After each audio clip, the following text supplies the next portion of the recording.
ನಿರ್ದೇಶಕನಾಗಿ ನಿರ್ಮಾಪಕನಾಗಿ ಎಲ್ರಿಗೂ ಗೊತ್ತಿದೆ. ಡಿಸ್ಟ್ರಿಬ್ಯೂಷನ್ ತುಂಬ ಹಳೇದಾಗಿ ಮಾಡ್ತಾಯಿದ್ವಿ. 2010-11 ತುಂಬ ಸಿನಿಮಾಗಳನ್ನು ಮಾಡ್ತಾಯಿದ್ವಿ. ತುಂಬ ಗ್ಯಾಪ್ ಆಗಿತ್ತು ಮಧ್ಯದಲ್ಲಿ. ಕಾಟೇರ ತುಂಬ ವಿಶೇಷವಾದ ಸಿನಿಮಾ ನನಗೆ. ಯಾಕೆಂದರೆ ಒಂದು ಡಿಸ್ಟ್ರಿಬ್ಯೂಷನ್ಗೆ ವಾಪಸ್ ಬರಬೇಕಾದ್ರೆ ತುಂಬ ಒಂದು ದೊಡ್ಡ ಸಿನಿಮಾ ಮೂಲಕ, ಒಂದು ಬ್ಲಾಕ್ ಬಸ್ಟರ್ ಸಿನಿಮಾ ಮೂಲಕ ಬರೋಣ ಅಂತ ಆಸೆ ಪಟ್ವಿ. ಆ ಥರನೇ ಆಗಿದೆ. ಸಿನಿಮಾ ರಿಲೀಸ್ ಬಿಫೋರೇ ಒಂದು ತುಂಬ ಒಳ್ಳೆ ಕಾನ್ಫಿಡೆಂಟ್ ಇತ್ತು ಸಿನಿಮಾ ಮೇಲೆ. ದರ್ಶನ್ ಸರ್ದು ಆ ಟ್ರೇಲರ್ ನೋಡೋದಾಗಲೇ ಗೊತ್ತಾಗುತ್ತೆ ಇದು ಒಂದು ಹೊಸ ಥರದ ಸಿನಿಮಾ. ಒಂದು ದರ್ಶನ್ ಸರೇ ಹೊಸ ಥರದ್ದಾಗಿ ಕಾಣಿಸ್ತಾ ಇದೆ ಈ ಸಿನಿಮಾದಲ್ಲಿ. ತುಂಬ ವರ್ಷಗಳ ಮೇಲೆ ಒಂದು ಹಳ್ಳಿ ಸಿನಿಮಾ ಸರ್ ಮಾಡಿದರು.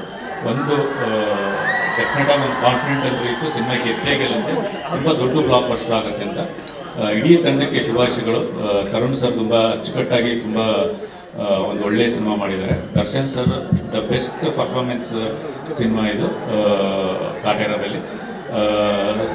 ನಾನು ಹೈದರಾಬಾದ್ ಕರ್ನಾಟಕ 5 ಡಿಸ್ಟಿಕ್ ಬರೋದ್ರಲ್ಲಿ ರಾಯಚೂರು, ಬೀದರು, ಗುಲ್ಬರ್ಗ ಆ್ಯಂಡ್ ಕೊಪ್ಪಳ, ಯಾದಗಿರಿ. ನನಗೆ ಈ 3 ದಿನದಲ್ಲಿ ಅಲ್ಟಿಮೇಟ್ ಕಲೆಕ್ಷನ್ಸ್ ಅಂತೂ ತುಂಬ ಕೊಟ್ಟಿದೆ.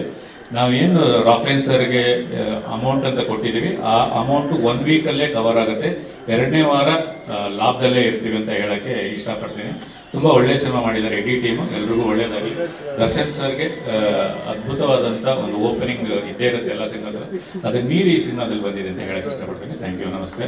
ರಾಕ್ಲೈನ್ ಸರ್ಗೆ ಧನ್ಯವಾದಗಳು. ಯಾಕೆಂದರೆ ಇಡೀ ಕರ್ನಾಟಕದಲ್ಲಿ ನಮ್ಮದು ಒಂದೇ ಭಾಗನ ಅವರು ನಮ್ಮ ಮೇಲೆ ಒಂದು ವಿಶ್ವಾಸ ಇಟ್ಟು ಕೊಟ್ಟಿದ್ದಾರೆ. ಅವರಿಗೆ ತುಂಬ ಧನ್ಯವಾದಗಳು. ಇಡೀ ಟೀಮ್ ಧನ್ಯವಾದಗಳು. Thank you. ಧನ್ಯವಾದಗಳನ್ನ ಅರ್ಪಿಸ್ತಾ ಇದ್ದೀವಿ. ಹಾಗೆ ಈಗ ಪತ್ರಿಕಾ ಮತ್ತು